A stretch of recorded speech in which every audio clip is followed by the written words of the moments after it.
Welcome back to Hazardous Hide. The good folks at CVLIFE have sent out another scope for me to review. It's in the Jackal series, the same as the 2-10 I reviewed a few weeks ago. And this one is a 6x24x50, so more of a precision, longer range scope. And I look forward to doing this. I'm going to put it onto a precision 22 rifle and shoot some groups and see how it does eventually. But today, let's open up the box and see what we have. Just a general look in the box to show you that it's packaged quite well, supported on foam both ends, wrapped in a plastic, and then accessories, scope rings, I think will be in this box as well. So we'll go ahead and take it out, but I wanted to show you that because sometimes some scopes aren't packaged so well. This one is certainly good. All right, so here's what's in the box besides the scope, of course. You got an Allen key for adjusting the turrets. You have a cleaning cloth, and then you have scope rings that are included with it as well. That's pretty nice, especially for the more budget pricing of this scope. It's pretty good, right? So they seem decent enough. We'll test them out. We'll try them and see on our rifle when we get to that point. The manual, and it's like, why talk about a manual? Well, I want to show you this because CVLIFE is probably the best at this for scopes that are imported into the country. Often the translations to English are a problem, right? They're a real problem. And they do a very good job at this. So they have somebody who really knows what they're doing with these manuals and listing everything you really need to know. So you have basic specifications, right? It tells you it's a 6x24x50. It gives you the field of view, the 50mm objective, the eyepiece 36, this sort of thing. The reticle has dots in the middle of it, and we'll look at that later. That's a mil dot reticle, but all the adjustments are in MOA, and it's a 1/4 MOA. It's also a second focal plane scope, so that means the crosshair in there never changes size. But to measure with it, you have to be at full magnification to get an accurate measurement. And so you could do that at 24x and do that, but that's often not used. It can be used for long distance PRS type shooting, but in general shooting, we're not really ranging with the reticle as much, but that's how you do it with second focal plane. It's made of 6061 aircraft grade aluminum. Okay, so that's good. That's sort of a basic. The lenses, they're multi-coated, and a lot of people define that way they want it, but at least they're coating to correct for some of the aberrations and things you get from glass that way. Eye relief at 3.4 inches. Okay, so that's how far your eye has to come back from that into the objective, or eyepiece, I should say. And so we'll see how that works out. It comes with flip-up caps. That's nice, right? So you don't have to go hunting for those. We'll see how well they work. You know, sometimes these more budget scopes, the caps aren't so great. These feel good. They fit really tight. That's the first criteria. And they snap shut and they hold shut, so that's good as well. But how well they stay open, etc., I end up usually taking them off most of my guns just because they kind of get in the way. But if you're out hunting and whatever, they can be quite useful, so I may put them back on in those scenarios. It is fully coated, I mentioned that, but it's also waterproof, shockproof, and fogproof. Now, shockproof should make it a good airgun scope too, and so it's a lot of magnification for most airgun shooting, but there are applications for that for sure. It's been purged with nitrogen. That's good to help keep the moisture out. In fact, it came packed in a plastic bag with desiccant in the bag as well, so that's sort of keep moisture away from the scope even during transport, and that's normal, but it's worth noting because not everybody ships with desiccant in the scope itself, with the scope itself. All right, one thing the specifications on the printed manual that comes with it doesn't tell you is the weight. And it's supposed to be about 25.15 ounces. So that's actually not too bad. That's not too heavy for a 6x24x50 type of scope. Parallax, this is a nice feature. Okay, so I think this is targeted a lot for air guns and airsoft type shooting as well as hunting. But it has a parallax adjustment all the way down to 10 yards. That's pretty close.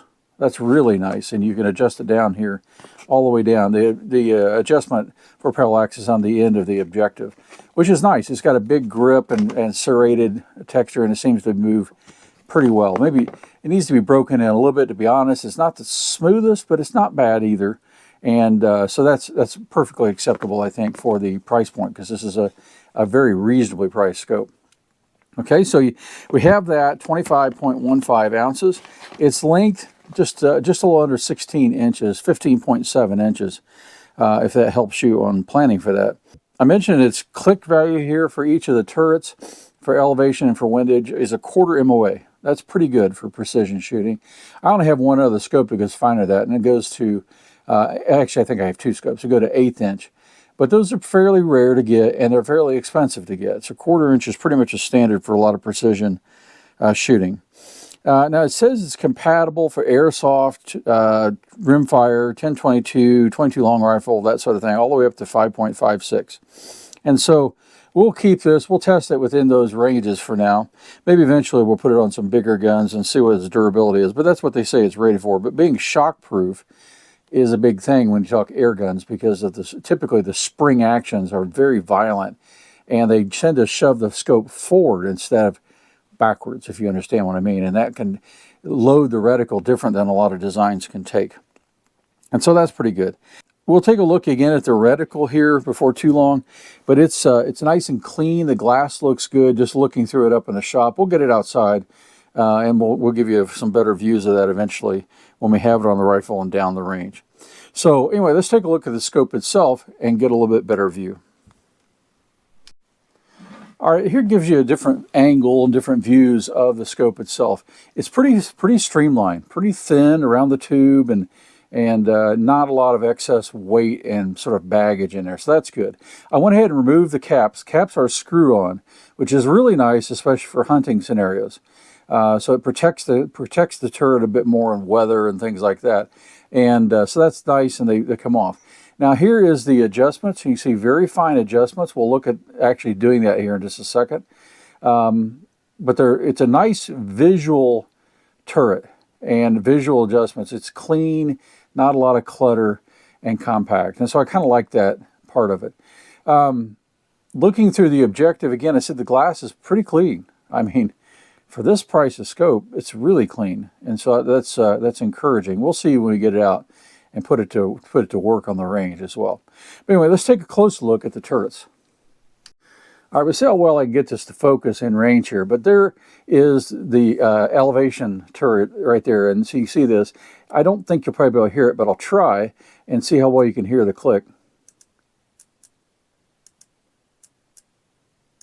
Let me actually move it right up to the microphone. Maybe you can hear it that way.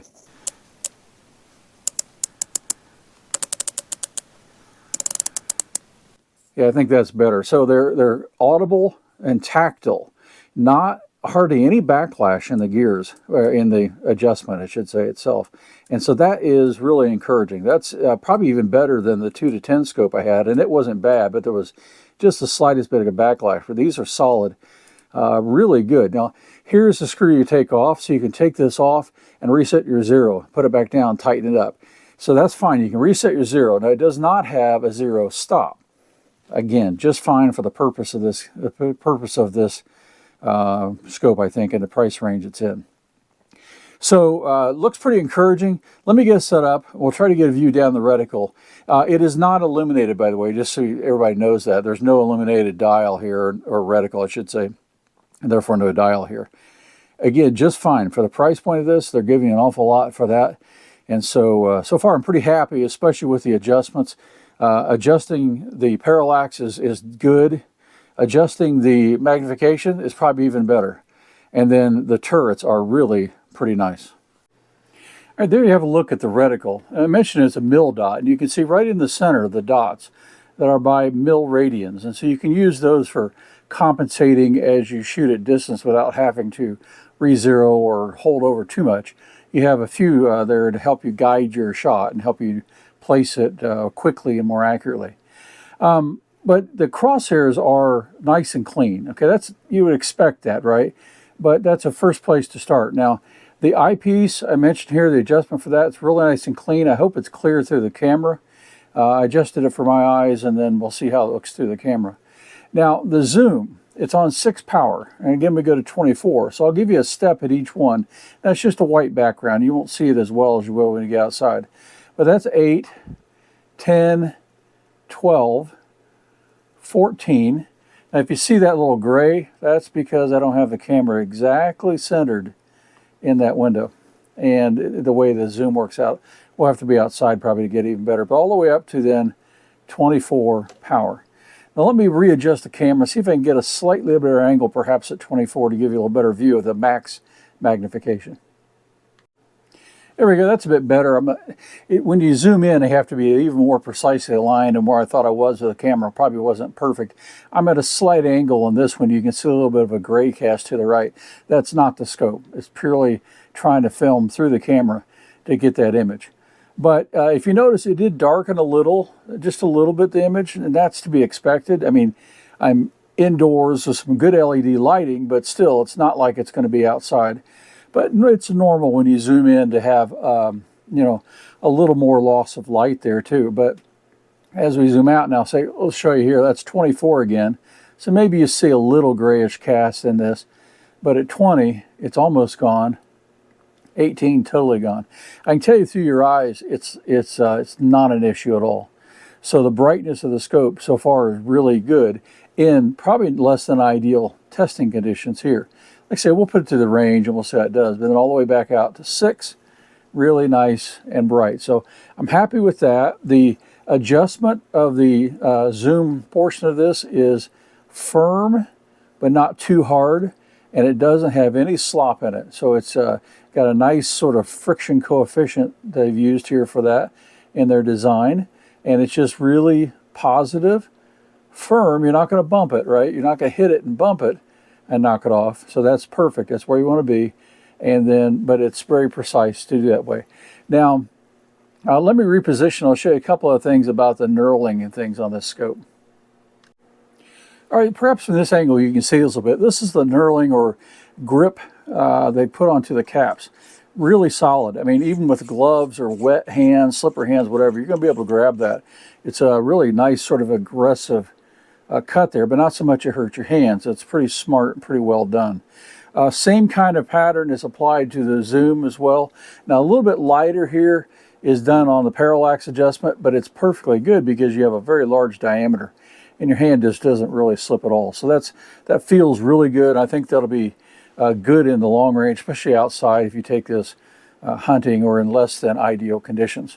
Now, I didn't uncap the windage adjustment here, so I'll do that to show you a little bit of that from the side. But it's the same pretty much as the top. Very clear markings, very fine indication. Now, these, remember, are quarter MOA, and you won't be able to hear it like you did the other one, but very positive.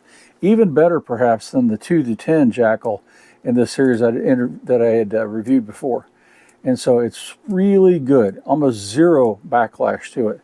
And so will that change with time? I don't know, we'll find out. We'll shoot this for several months, and I'll have it on a rifle here in the next few weeks anyway. But maybe long term, when we get on into the summer of 2025, we'll have a bit more data for quite a bit more use on it. But so far, really good. Rings seem nice, perfectly adequate. Turrets are great, like I mentioned.